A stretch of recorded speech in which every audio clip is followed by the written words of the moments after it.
you doing, guys? Trucker G here. You know, one of the least spoken about topics in the trucking industry when it comes to saving money and the safety aspect is as well. More importantly, the safety aspect is sitting right there. Your fifth wheel. A properly maintained fifth wheel. And what I mean by properly maintained, make sure you got enough grease on that fifth wheel. That's one of the key things. Make sure it is adequately greased. What a lot of guys don't realize is that fifth wheel sets it up against that trailer apron, which most of you truck drivers already know that. But you have that friction when it's not adequately greased. And if you go to some of these older trucks out here and you clean that fifth wheel off, what you'll see what they call micro welds. And what happens when it's not greased properly, that trailer apron actually welds to that fifth wheel. It's going to create structural damage in your fifth wheel. Not only that, well, that fifth wheel itself is anywhere between $1,000 and $1,500. But not only that, it creates unnecessary wear and tear on your drivetrain, on the rest of your truck. Anytime you got that friction, you got that weld, well, what's happening there? Well, it's binding up. You'll replace your steer tires more often because of it. You'll replace your drive tires more often because of it. You'll replace your drivetrain, a lot of your drivetrain, more often because of it. Because it's unnecessary wear. Not only that, you don't get as good a fuel mileage because you're creating that friction. It's extra friction.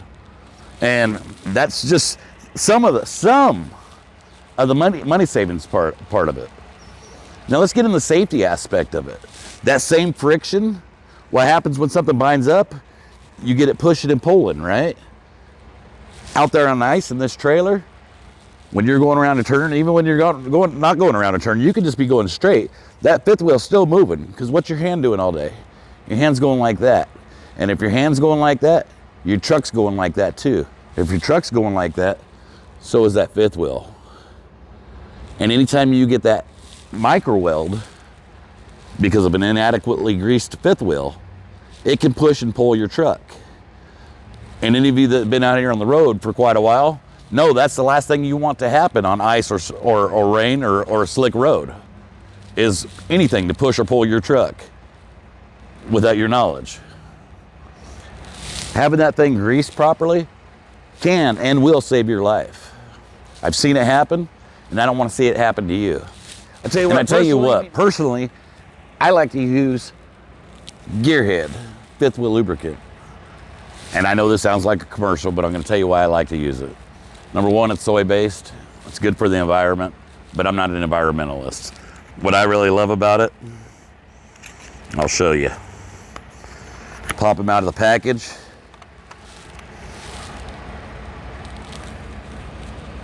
Nothing. It's not on my hands. Come over here, put it on your fifth wheel. Walk around, put it on the other side. I could have just threw it across, but I don't like to get nowhere near that fifth wheel because you all know how nasty this thing can be. All right, I backed the truck up because I want to show you a little something. I know there's a lot of controversy on how to back up underneath the trailer. Some people say, well, you want to low hook it because if you're heavy, it's going to lift the trailer up and it's going to take weight off your landing gear. Some guys say, well, you want to high hook it, and I'm going to explain to you why here in a second. You want to high hook it because if I were to back in under this trailer right now, what's going to happen to those grease pads?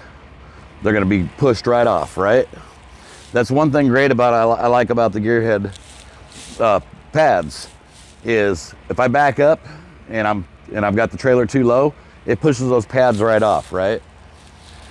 Okay, with regular conventional grease, it's going to do the spatula effect. It's just going to push all that grease off the front of your fifth wheel. You're going to have a big old glob of grease on the front of your trailer, and grease all over your undercarriage of your tractor, and it's going to clear all that grease off your fifth wheel. So what I usually like to do is I like to grease my fifth wheel while my trailer's empty. My bags ain't lowered right now, so what I'll do is I'll go in there and I'll lower my bags, drop my tractor down, get up underneath it, then I'll put my air pressure back up, let those pads squish up against the trailer apron. That way all that grease is where I want it. instead of being scraped off of my trailer. And I know a lot of people are gonna say, well, them bags, them little pouches, heck, G, you can rub those on your nose and they don't get messy either. Let me tell you about them pouches and conventional grease. That stuff ends up everywhere in your truck.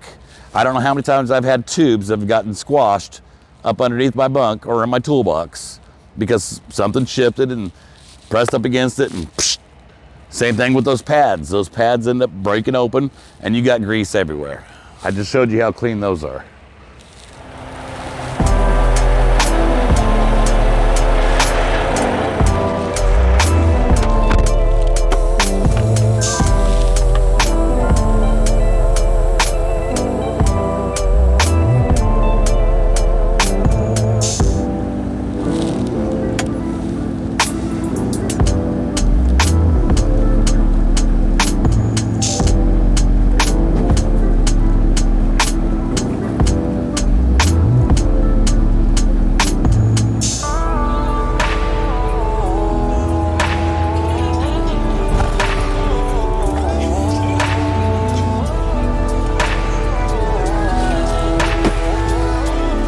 And as you can see, it's that simple. As you notice, when I was backing under there, it didn't latch.